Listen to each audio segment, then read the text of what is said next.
Make every night a wonderful journey, no matter where you are. Good night, sweet dreams. The first story, odor of war. In any city, in any country, go to any mental institution or halfway house you can get yourself to. Gaze at the ceiling with a bored expression as you walk up to the front desk, and with a voice that sounds like it is halfway across the world ask to see the odor of war. You will get a light tap on the shoulder. It is now safe to look down. The attendant will smile politely and begin walking, giving a speech that sounds almost mechanical as he describes the history of the asylum. Do not react to his speech. It is insanely bloody and filled with rather graphic descriptions, but reaction at this point means a one-way trip to hell. After some time of walking, you will come to an elaborately carved door of mahogany and gold. Stop in front of it, your bored expression on your face, possibly adding a blank grin, but do not react as the worker grabs you by the back of your shirt, or he will change his grip and you will be without your head. The worker will pitch you through the door, and you will hear it slam shut behind you. You are on what might have once been fertile farmland, but is now a ravaged, blasted battlefield. Soldiers clad into colors horribly bright, yet somehow stained, white and filthy, sickening black, are battling in the most horrid manners possible, fighting with rifles, cannon, swords, bows, all the weapons of war that have existed since the dawn of time. Do not shrink from this battlefield, where the soldiers will notice you, stop their quarrels, and turn upon you with a ravenous hatred, for you are what they have been fighting over, and in their fevered, battle-crazed minds, that means that you are the cause of all their bloodshed. Also, do not try and go back through the door. It has fallen flat in the mud, pushed over by a screaming infantryman wielding a bayoneted rifle. If you let him get the better of you, he will rip you to pieces in seconds, but somehow not manage to kill you. The pain of the experience will undoubtedly drive what is left of your mind mad. Instead, drop your bored expression and put a grim, determined one on your face. Walk in measured, military style, step straight ahead until you see a 3-story all structure of blasted concrete that might have once been a common bunker. Do not turn around while doing so. The armor has arrived to the field, and if you stop or change your pace, the tanks will run you down. Once you have entered the bunker, do not give any notice to anyone who makes a request of you or tries to talk to you. No matter how desperate they seem, they each think you are the enemy, and the moment you respond, you will be rewarded with a knife to the face. Instead, go straight up the stairway in front of you, to the second level of the bunker. As you mount the stairs, a crash will be heard behind you. That's the fired doorway ceiling as a flame horror detachment attacks. On the second level, there is only one man, sitting at a desk, yelling into a phone. The stairs to the third level are a mass of twisted concrete. The man at the desk wears the stars of a general, but does not seem to notice that the phone, as well as all those on the level, are dead. Walk up to him, salute, and in your finest military voice, yell SIR. He will snap around to stare at you if he thinks you are not worthy of his army.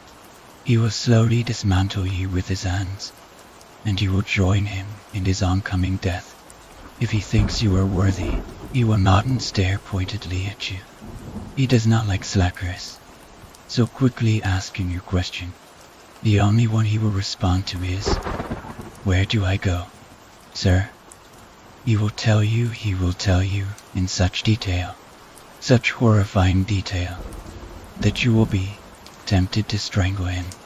Do not try it. He is a far more experienced fighter than you could ever hope to be, and should you break salute, you will meet an extremely messy demise. When he is done, he will say, "At ease," and hand you his pistol. This is your cue to drop salute. Take the sidearm and put it in your holster if you did not have one before. You do now. An explosion will suddenly decimate the far wall and traumatize the general. Through the hole you will see, on the horizon, the long, thin shape of a missile rising. Shut your eyes tight and open them for nothing. The sounds of horrid battle will fade away, until out of the silence, a single gunshot rings out. Open your eyes. You are standing in the middle of a field of waving wheat. Somehow, you know that this is where the horrific battle you walk through will take place. And you also know, somehow, that you will be in the general's place. The pistol he handed you is Object 40 for a 538. Learn how to use it. It has one magazine left. If you fire the last shot at the right time, you will avoid the fate of the general. If not, you will join him. The second story, I'm Alive. The original post. Author's note. This is some OC I wrote back in 2008. It was a thread from X where people would give me the first sentence, and I'd write a post based on it. The man was alone. In a morgue. He had no idea how he had got there. He'd woken up with the technician sliding him into a drawer, his eyes opening just as he was being pushed inside. And then nothing. He could do nothing other than move his eyes. His body was stiff as death. He wasn't even sure if he was breathing or if his brain was making him think it. But if he was breathing fast. He couldn't open his mouth to scream, or he would have. His vocal cords didn't seem to be responding either, so that added to the thought that maybe he wasn't really breathing. Maybe people were playing a prank on him. People don't just die and spontaneously spring alive after being sent to the morgue. It just doesn't happen. But here he was, inexplicably awake and immovable. Alright, he was fairly certain that his heart actually was beating, and that he actually was breathing. The frantic pace at which he was doing both of these couldn't be entirely in his imagination, which led to another issue. Were these things airtight?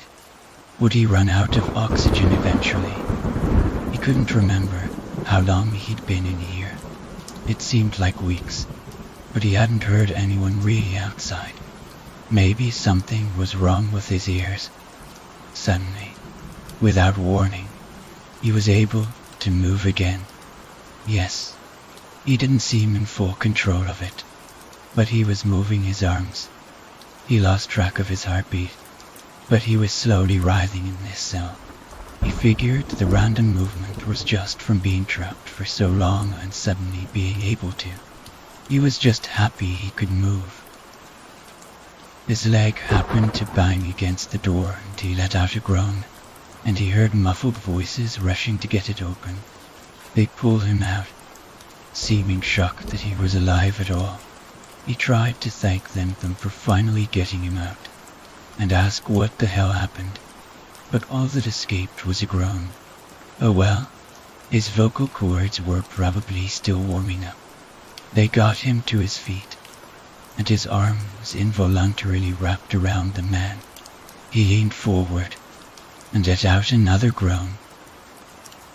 With horror, he watched as he sank his teeth into the technician and proceeded to tear his throat out. He did the same for the other man, then went about slowly eating on the corpses before his body lost interest and decided to go find new food, while the man who once lived in the body watched on in pure terror. The third story, face to face. I'm about to do the smartest thing I've done in months. Maybe, rather than tell you where I am right now, it would be better for me to start from the beginning. So it started out as a creature that I saw in my dreams. She was beautiful at least. I thought she started off as a woman that always begged me to come closer, but I couldn't quite reach her, she was so beautiful. I thought nothing of it when she asked to be invited into my mind. Then, I could have her in my dreams. We could do everything I'd ever dreamed of doing with a woman. Oh, I was so happy for a while, until she began talking to me in my mind. I was so terrified the first time it happened. I had thought that it was just something I'd said in a dream, but she managed to talk to me. She and I talked for the longest time, until eventually she said she'd like to see me face to face. I was reluctant. I didn't know what that meant, and she said she'd show me. I shrugged it off when I lost contact for several months, and then I saw her. She was standing outside my window, her face pressed tight against the glass. She wasn't as beautiful as in my dreams. Rather, she was mutilated and destroyed, as though someone had recently sent her through a fire. She knocked gently on the window, which terrified me. I saw her outside every window in my one-story house, in the windows of my office, my car, and, of course, not another person could see her. Finally, I couldn't stand her knocking at the window anymore, so I threw it open and tried to chase her away. That was the worst mistake I could have made.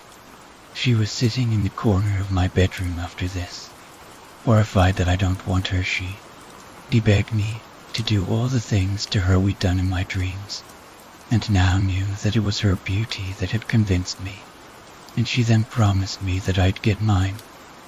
I haven't seen her, but I know she's with me everywhere things move out of the corner of my eye. Deadly things, my knives arrange themselves in odd places, and then a cup of water spills as I walk past. And I know if she kills me, I'll suffer the same fate as she did. She'll take her time in making sure I look worse than she did. She tells me these things as I'm drifting to sleep.